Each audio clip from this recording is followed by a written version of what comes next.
I was starting from zero and I wanted to lose fat, build some muscle, manage fatigue, and feel generally better as a human being, this is what I would do. I'd focus on doing 3 sessions a week in the gym. I would reduce volume, focus on quality and intensity. Try and get your sessions to be around 40 minutes. Cut out any junk volume. Basically, what this is going to allow you to do is you're not going to be living in the gym all the time. You're going to get maximum bang for your buck. And I just think that it's a much more efficient way to train. I think that the idea that we need to be going to the gym 5 to 7 days a week is, in my opinion, quite an old school approach. If you're an advanced lifter, fair enough, of course, you've got years and years and years of experience behind you. I think if you're someone that's just starting out and you're someone that's struggling with or has struggled with consistency in the past, I think that adopting maybe 2-3 sessions a week to get started, getting used to that stimulus, and then building some momentum. And then when you've built that momentum and you've formed a habit, then you can grow on that. One of the things I've learned over the last couple of years from my own personal experience and from looking at the way that other people train and some training methods that I've recently been researching and studies that I've read, I do think that I really like that method of training that perhaps leans towards more the kind of Dorian Yates style HIIT stuff. I think it's really interesting. I think that from a biological standpoint, it makes complete sense. It respects recovery.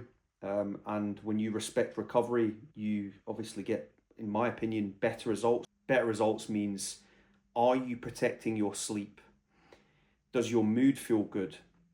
Do you feel better generally?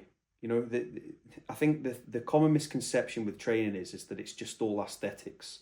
Aesthetics are a byproduct of when you've got all of the other things right.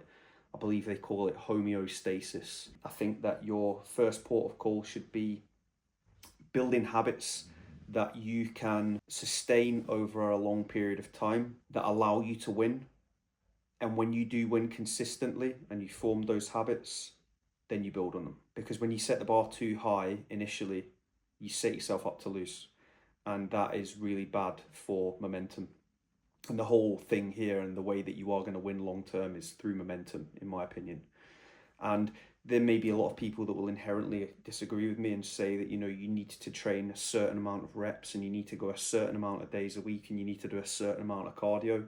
But ultimately, the training structure that works for you is the one that's going to allow you to build that initial habit. And the initial habit is the one that holds the most value.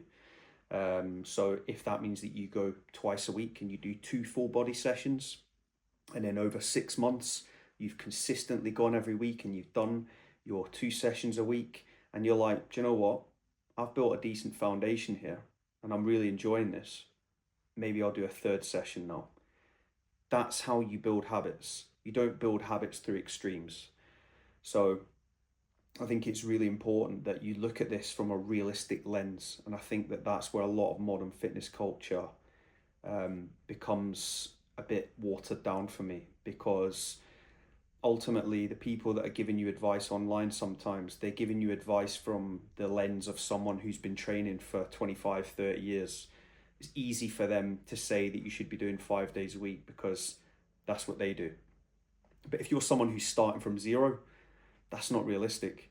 So from my perspective, I would far rather that my clients go and do 2-3 sessions a week, focus on quality, focus on the movement patterns, and cement that habit. And then once they've cemented that habit, then we build on it.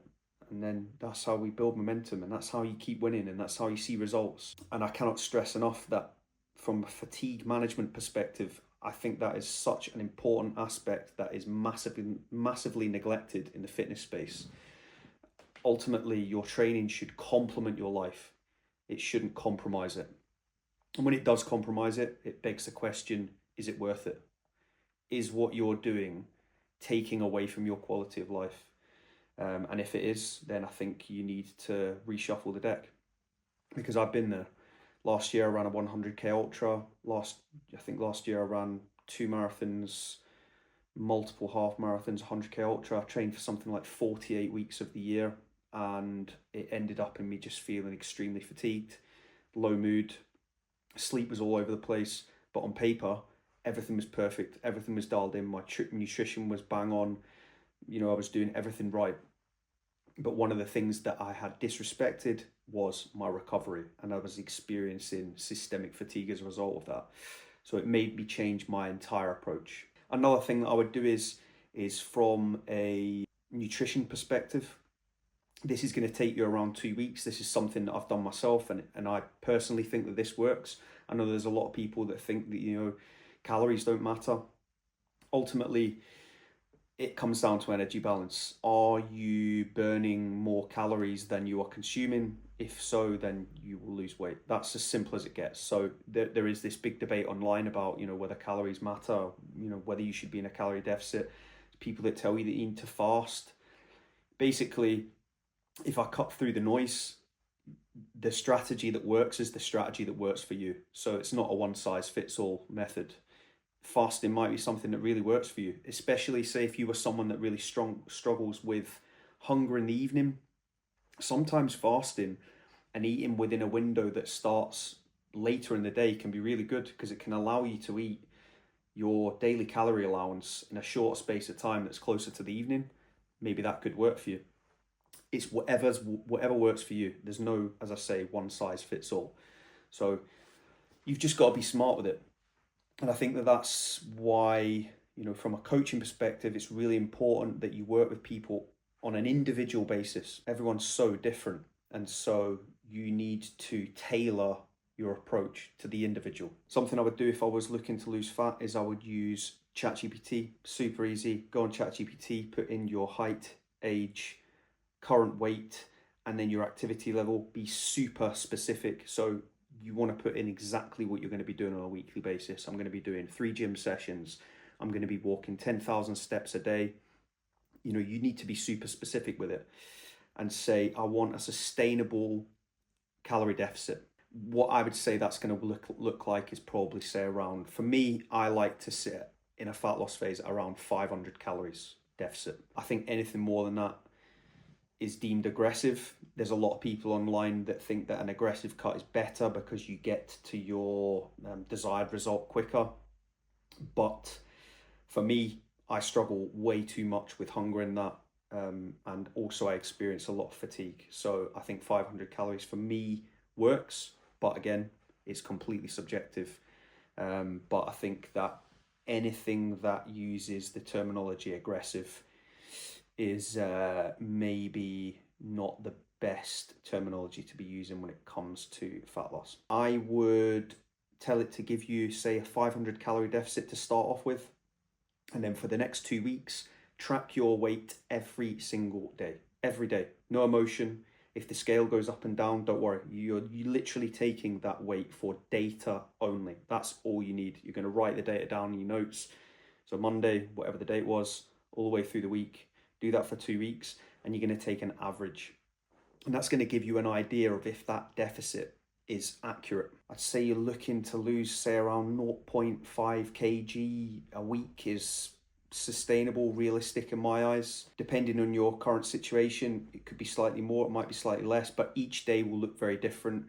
There's a lot of things that can contribute to scale weight fluctuating, high sodium meals, calorie dense meals. And the reason for that is for every gram of glycogen, you store 3 to 4 grams of water. So you can be holding a lot of water weight. So the scale weight that you see isn't necessarily always accurate. But really what we want is the average. After that 2 weeks, if you're sustainably losing weight at a rate of around 0.5 kg or maybe slightly more, and you feel good, your sleep feels good, you're not experiencing any fatigue, stick at that and keep going. And until you reach a plateau that has been sustained for around 3 weeks, I wouldn't even touch it, because that's going to allow you to eat as much as possible, and it's going to avoid you feeling overly fatigued. It's going to maintain your training intensity in the gym. Ultimately, all those things are important. You want to be going to the gym, you want to feel strong, you want to maintain your sleep because your sleep is incredibly important. You don't want to be at work feeling like absolute shit because you're in like some major, massive, huge calorie deficit. I don't know how many other adjectives I can use. This is about maintaining the best quality of life that is possible while getting towards your desired goal. Because in my opinion, the more aggressive the deficit, the more hungry you're going to be, the more you cut out entire food groups and deny yourself of food that you like, the more likely you are to probably fall off the wagon. So you're far better employing a strategy that works for you, because I think when you do include some of the foods that you enjoy, and you do, still eat out now and then, all those things aid towards you feeling like an actual human. And I think that when you rob yourselves of them, it creates restriction, and restriction often leads to the potential to you binging. And then after binging usually comes more restriction, and then you enter into the cycle of binge and restrict.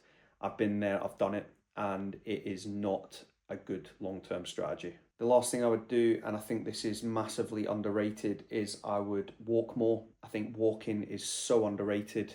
It's low impact.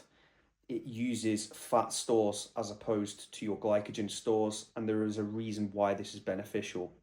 As someone who has done a lot of running in the past, the problem that I find with running is, as good as it is for cardiovascular health, great for your mental health, it has lots of benefits, and I do love running. Problem I have with it is when you're in a fat loss phase, often I would come back from long runs, and no matter how well I'd fueled, no matter how big my breakfast and my fueling beforehand was, I would be hungry to the point where I would be prone to binging. And that's just from lived experience. There is a biological reason for that. Basically, you are massively depleting your glycogen stores when you go out and do 20, 30K runs, and therefore that leaves you very hungry. Basically, in layman's terms, your body's going, please give me carbs. I need to restore my glycogen levels. Feed me. And that's something that I personally really struggled with. So, for example, in my first marathon, I think I put on over a stone in weight. And that was during a 12-week training block where I was running, like 60, 70K a week. So I think you've got, again, from a strategy perspective, you've got to be clever with it. And I think walking is a great way to do that. And it reduces fatigue. So I think that is definitely something that I would adopt. But with that said, I do think that, looking after your cardiovascular health is extremely important. And I think there is, again, a really strategic, clever way that you can do that. And I think one of those ways is to introduce 2-3 times a week some little HIIT cardio sessions, maybe on an assault bike or an air bike. It could literally look like between 6 and 10 minutes, 20 seconds on, 40 seconds off for 6 minutes or 10 minutes. And that's it. That's going to improve your cardiovascular health. It's going to improve your VO2 max. It has a number of benefits, and to be honest with you, when you look at the actual numbers in terms of like research, that could be the equivalent to going out and doing like a 30-minute low intensity run. So you're getting a lot of bang for your buck. I think that that's a really good thing to chuck in during the week. It's ultra time efficient as well, and so if you're someone that's tight on time, really good way of fitting in cardio, because I do think that obviously it is an important aspect of any training. So if you are someone that's just starting out, that should give you a good foundation to run with, and it should allow you to build some good long-term habits. It's ultra realistic. It's good for people that perhaps maybe are tight on time. At the end of the day in life, we're juggling relationships, kids, work, a number of things. So it's just about being clever with the strategy that you adopt. And that should give you a good few ideas. And if you need help with setting up a strategy, my coaching links are in the description. I'll be happy to help, absolutely no pressure. Alternatively, if you do have any questions, please feel free to drop them in the comment section, and I will definitely help where I can. Stay humble.